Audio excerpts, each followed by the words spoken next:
সুপ্ৰভাত ছাত্ৰ ছাত্ৰীসকল, আজি আমি পানীৰ ব্যৱহাৰৰ বিষয়ে জানো অহা টপিকটোৰ বিষয়ে আলোচনা কৰিম।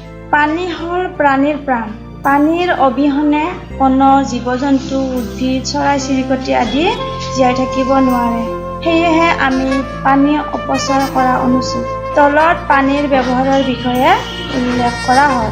খাবলৈ আমাক পানী লাগে, গা ধুবলৈ আমাক পানী লাগে, কাপোৰ ধুবলৈ, বাচন বৰ্তন ধুবলৈ আমাক পানীৰ দৰকাৰ। উদ্ভিদসমূহ জীয়াই থাকিবলৈ, ডাঙৰ দীঘল হ'বলৈ পানীৰ অতি দৰকাৰ। সাঁতুৰিবলৈও পানীৰ দৰকাৰ। বিভিন্ন সামগ্ৰী, ঘৰ-দুৱাৰ, গাড়ী মটৰ আদি পৰিষ্কাৰ কৰি ৰাখিবলৈ নাইবা ধুবলৈও পানীৰ দৰকাৰ। ৰন্ধন কাৰ্যত পানীৰ দৰকাৰ।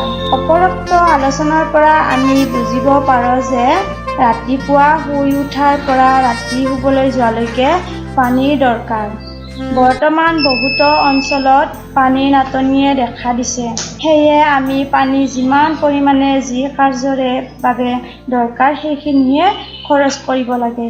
ইয়াক অপচয় কৰা অনুচিত। ধন্যবাদ।